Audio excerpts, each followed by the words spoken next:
right? So summer leads into fall, and what I call the summer of Islamophobia kind of fades away, kind of with a bit of a whimper. And in the fall, there's actually kind of a different phobia that seems to be running rampant in America. In the Bronx, a gay guy gets beat within an inch of his life. At Rutgers University, a young man named Tyler Clemente has an intimate moment of his live streamed and jumps off the George Washington Bridge and commits suicide. Really ugly stuff happening to folks who identify as lesbian or gay or queer or bi or transgender. And some point in this, maybe it's October, somebody hands me an essay written by Nick Lang. And you know, my interaction with this kid, he was an intern, an unpaid college student at IFYC who would clip articles for us, right? So I hadn't really paid that much attention, probably had exchanged 25 words with him all summer long. He'd hand me the file folder, I'd say thanks, and that was it. Somebody hands me this essay where Nick basically has a flashback and talks about how when he was 13 and just coming out as gay, he would imagine his own suicide. He'd imagine the number of pills he would take. He would imagine the look on his grandmother's face when she found him, you know? And I thought to myself, man, you know, I had like a moment, right, that this young person who is spending his summer free of charge clipping articles on Islamophobia for an interfaith organization and handing them off to a Muslim executive director so he could be prepared when he went on the news the next day. He was part of a community that wasn't just experiencing a phobia, but whose members were being beat within an inch of their lives, right? And so it just like, I was like, I just wanted to know why he did it. So I called in my office, I'm like, Nick, this is a really moving and profound essay. You know, why are you spending your time working for an interfaith organization, especially at a moment when Muslim prejudice, anti-Muslim prejudice is salient, right? And he looked at me as if like, I should know this, I'm the executive director of this organization. He's like, hey man, if I want my people to be free in America, I have to work for an America where everybody's free. We're like, you're free, you know? I thought that was so profound coming out of the mouth of a 19, 20-year-old kid. And I thought to myself, you're standing up for me and people who pray like me? I mean, I hope that people who pray like me would stand up for you. You know? I think the most American thing we do is stand up for people not like us. People we might disagree with. If they're not free, we're not free. Number 3, the materials of the bridge is after we disagree, after one group defeats another group at the ballot box on the picket line, because it's going to happen. I'm going to see you on the opposite side of some picket lines. I'm going to be voting for folks that are different than you in some cases. I am sending money to organizations that might be different than the money you're sending to.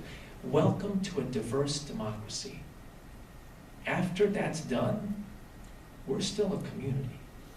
We're still America, right? We have to insist on that. We have to build that. My favorite story of that is 1955, Montgomery, Alabama. Rosa Parks refuses to give up her seat on that bus.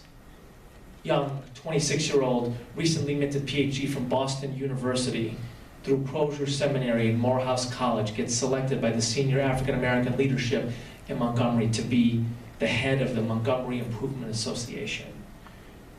Comes up with the idea of a boycott. You know, by the way, we read about the Montgomery bus boycott and Martin Luther King Jr. in high school history classes, and the story is basically like Rosa Parks got tired and she didn't want to move to the back, and then Martin Luther King Jr. gave a big speech in Washington, and then we elected Barack Obama, and everybody listens to Jay-Z, and it's good. You know? Actually, you like that, right? If I ask the Parham, you like you. A little harder than that. 380 some odd days that folks in Montgomery walked to work, and it was ugly. I mean, people were harassed. Some people committed suicide. They couldn't take it. People got ugly death threat phone calls. One day at one of the revival meetings in a black church, Ralph Abernathy approaches King before he's about to preach and whispers in King's ear, "Your house has just been firebombed."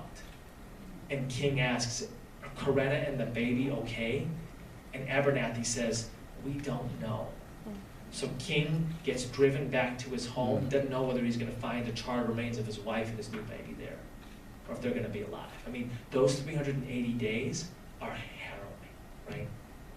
And at the end of it, when they have won the right to sit front to back on the buses of one provincial city in the American South, and a journalist says to King, I mean, you must be pretty angry considering all that you went through, and literally, honestly, the relatively small victory that you won. It's not like you can immediately vote, right? I mean, there's a long way to go in this thing that was just beginning to get called the civil rights movement. He says, don't you feel like you want to exact a measure of revenge?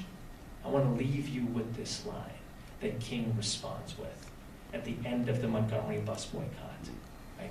After, in this moment of disagreement, King has won a small victory, and he is being asked the great price of the victory, the great sadness that they went through, if he might not feel a little bit vengeful. King speaks these words: "This is not the time for revenge. This is the time for reconciliation. This is the time for redemption. This is the time to build the beloved community." That's what we were meant to be. Thank you.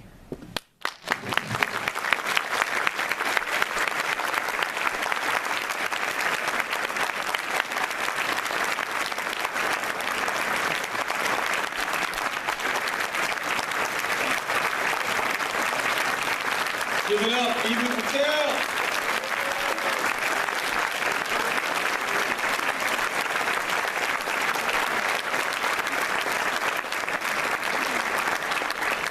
We've got a very few minutes, and I know we have some questions we've invited students to ask.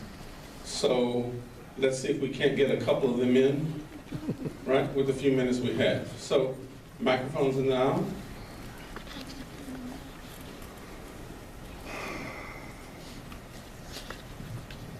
Okay, and your name, please, first. My name is Sami Kabara, and I'm very thankful for this speech. We really need it in our world, especially in the Middle East and many regions of the world where religion is the main issue and creates all these conflicts. I want to ask you, when it comes to politics, how could, because a lot of times it's the political ideology that creates conflict. How could, for example, through the process in interfaithing, could we maybe translate that into political organization and bring great bridges amongst these different political ideologies? So thank you, and it's a really complicated question, right? So thank you for that. So I would say, on the one hand, I really think civic institutions are a hugely important building block towards this. So the kind of places that bring people from different backgrounds together for things that folks generally agree upon, right? So again, Little League Baseball, PTAs, hospitals, right? I would really like to think that there are doctors and hospitals who disagree on profound political matters, and they're still saving lives together.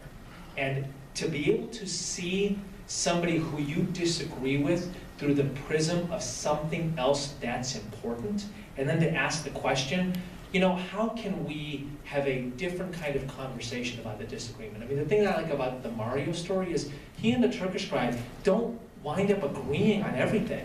They wind up recognizing that the conflict cannot just be something that is prosecuted through guns and yelling. There has to be a different way of engaging that difference, right? And it begins with a conversation that I would call civic in nature rather than political in nature. And this, by the way, one of the great geniuses of American society is our civil society, is all those Rotary clubs and Kiwanis clubs and service organizations and soccer clubs, right, that bring people from different backgrounds together, that we all have an investment in. I think recognizing the power of that, recognizing how we engage positively with people that we disagree with through those, and then saying, okay, how can we take this to the next level and have the conversation about the disagreement, but have it in a way that's more civil. Let's go to this side, Corinne.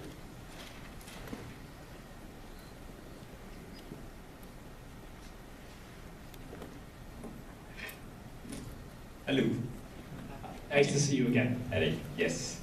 Okay, my question will be, you mentioned about finding commonality for people to move forward. How do you bring people from the same faith to come to an agreement on peace and reconciliation when those very people involved probably have a different understanding and vision of what peace and reconciliation means for them? Yeah, I think that's a profound question. So, you know, people, and this is obvious, right? But people of the same religion have very different ideas of what that religion ought to be. But here's something that they have in common. They share a set of symbols, right? So Muslims would share, obviously, the Quran and the example, the Sunnah and the Hadith of our blessed Prophet Muhammad, right? And so the question is, what do we make of those things when it comes to applying them in the real world? And my sense is some kind of interfaith techniques are actually useful also in an interfaith setting. So I'll give you my favorite example of this. It's Habitat for Humanity.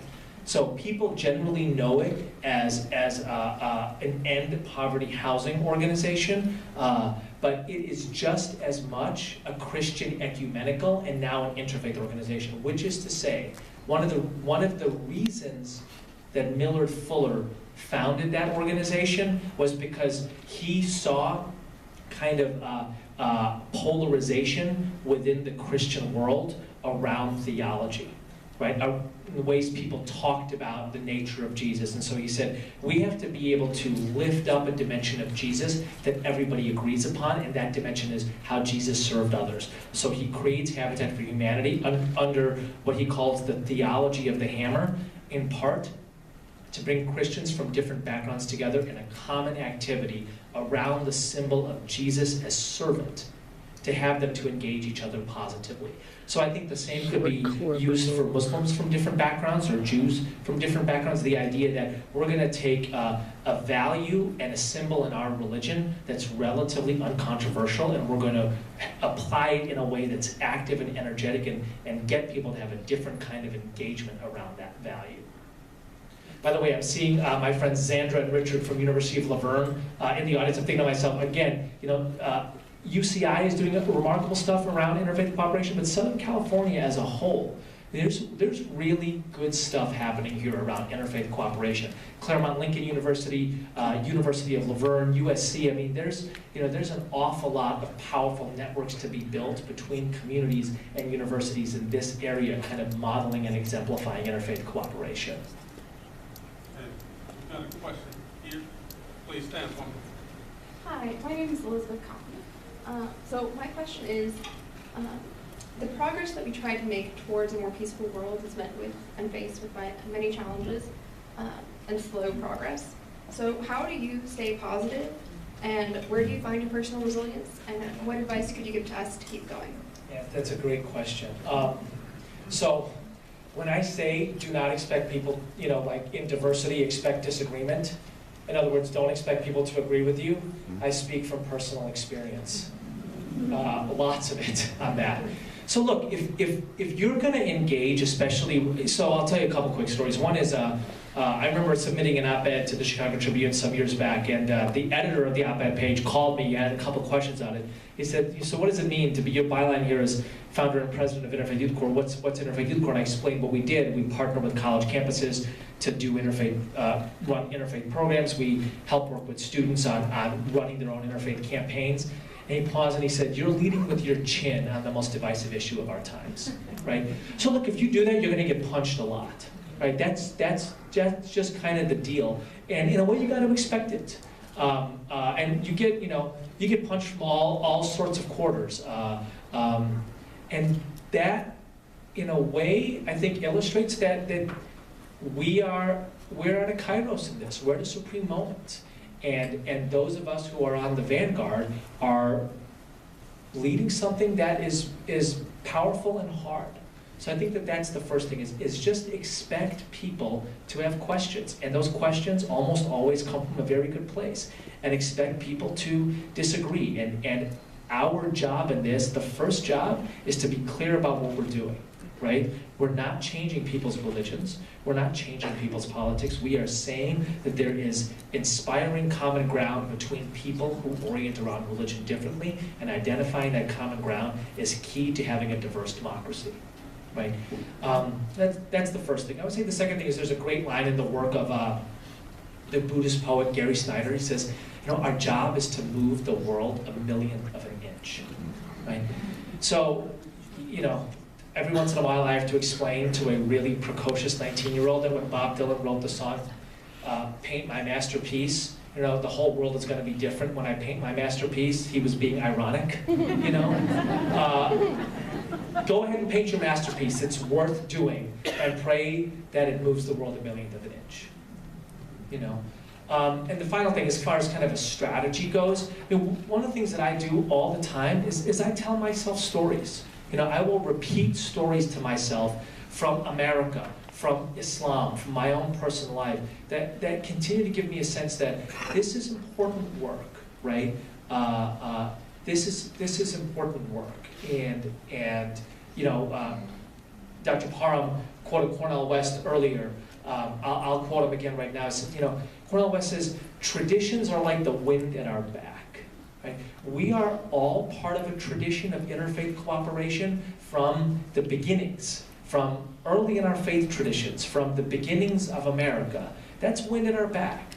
So in the 1893 Parliament of the World's Religions, when Charles Bonney says that from now on the great religions of the world will make war no longer on each other, and instead on the giant ills that afflict humankind, it's like pushing us along. Our job is to get 1/1,000,000th of an inch closer to making that a reality. We've got time for one more question. We have in here. One more people. First of all, thank you so much, sir. Assalamu alaikum. Alaikum assalam. Thank you. Sir, you had mentioned, and this is in regards to some interfaith work that we're trying to have established on our campus and sustained on our campus. You had mentioned that we've got to begin with something civic in nature and not political, begin the conversation along those lines. I have just felt, as I've been proceeding, is that before we can even get to that civic common action, we've got to have some sort of friendship and trust developed first. And just developing that friendship and trust, when there's so much isolation politically, globally, has been difficult, to say the least. But what advice, what events, what initiatives, what steps can we be taking to get that preliminary step done of friendships and trust before we even talk about common civic action? Ladus. Invite them for ladus. It will work like magic. I'm only partially joking. So I think, listen, I think that what I would say is I think you are right, okay? So I think the question is, through what activities do people develop friendship and trust? And also, what activities can develop those things, and a sense that when we work together, beautiful, important things happen.